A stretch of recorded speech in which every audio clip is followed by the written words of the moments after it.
Young people today live in such a sexualised world. They're just inundated with sexual messages, and that can be really confusing. So we need to educate in terms of biology. That's always been needed. But we need to extend that by talking to young people about their feelings, about society, about their values. Schoolrooms are perfect for that because teachers deal with that kind of discussion all the time. I think we often don't give kids enough credit for how much they can take this information on board. Students are really happy to receive knowledge. That's one of the reasons why young people are accessing porn, is they want to actually have some information about sex. They just aren't going to a good source. So when you give them the opportunity to learn about their bodies, about relationships, to have discussions in a safe environment, they just love it. I remember a little boy came up to me after a session in a primary school and saying to me, "Thank you so much for teaching me about tampons." He said, "I asked my mum what they were and she wouldn't tell me." They often don't get questions answered honestly, and that's just all he wanted. The holistic approach to sexuality education works best. So you need everyone in the school involved in one way or another. We call it a whole school approach, right through from the principal, who I would say is one of the key people. You need parents involved, school council needs to know what's going on. Right through to welfare workers, school nurses, those sorts of support staff, through obviously to teachers themselves, because the evidence tells us teachers are probably best placed to teach it, but often they don't want to or feel embarrassed or nervous about teaching it. So I've recently come from the TAFE sector to work at Family Planning Victoria. I think it's really important that people understand that this is just like teaching other subjects as well. They may be a little bit fearful of the subject matter because they're embarrassed or something, but I think it is actually something that translates very easily for teachers. It's a fantastic way of developing a rapport with students. Teachers, no matter what the area that they're teaching in, they have a way of contributing. And it might be they read a particular text in English and they discuss relationships.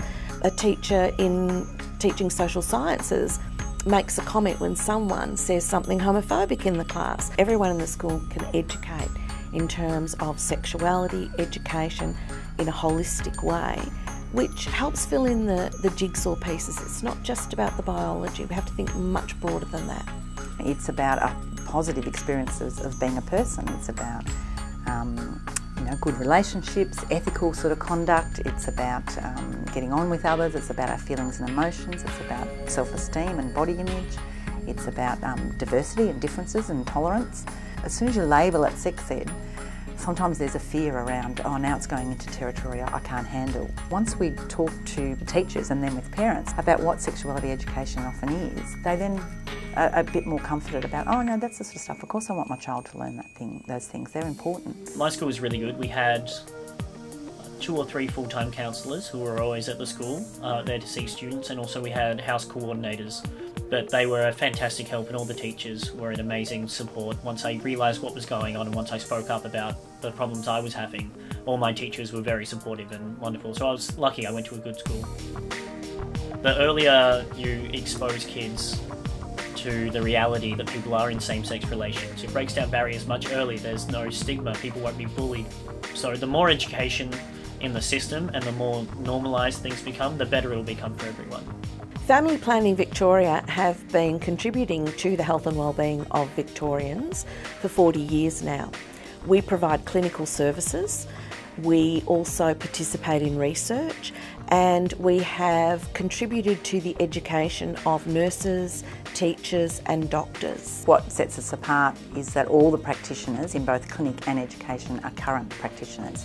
So the doctors work in the clinic and they also train doctors, the nurses train other nurses, but they've also been the day before with a young person in the clinic. And certainly for education, our educators are always out there, teachers, and they're all out there in the classroom.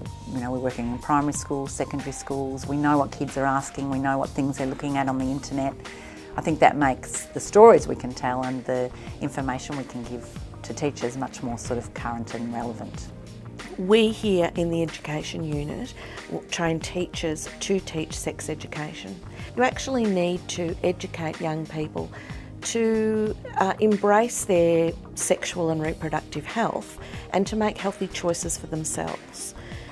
So we have produced a kit, a resource called SafeLanding. SafeLanding is designed by teachers for teachers, and I think that is the strength of it. It was designed really to address the barriers that schools have to teaching sex ed. So it's both a model or a way of working that schools can follow, and it's a resource kit to help you sort of work through a whole school approach to sexuality education. Teachers always love it when they can look at something and just pick up a lesson and go with it, and it's all there prepared for them. It also means that people who might be reluctant or a little bit nervous about teaching the subject matter have all the information provided to them so they can feel confident delivering that material in the classroom. We wanted to provide schools with ways to shortcut all the information they need, and to provide lots and lots of templates and work already done for them, and they could just adapt and use it to suit their own school community. And what we know about sexuality education is that done well, it actually works, that it does increase the chances that young people will delay their first sexual experience, and that when they have their first sexual experience they will actually be much more likely to use contraception and protection. What we aim to do is to impact on how schools are actually able to create better health outcomes for young people, particularly around the area of sexuality and sexual wellbeing.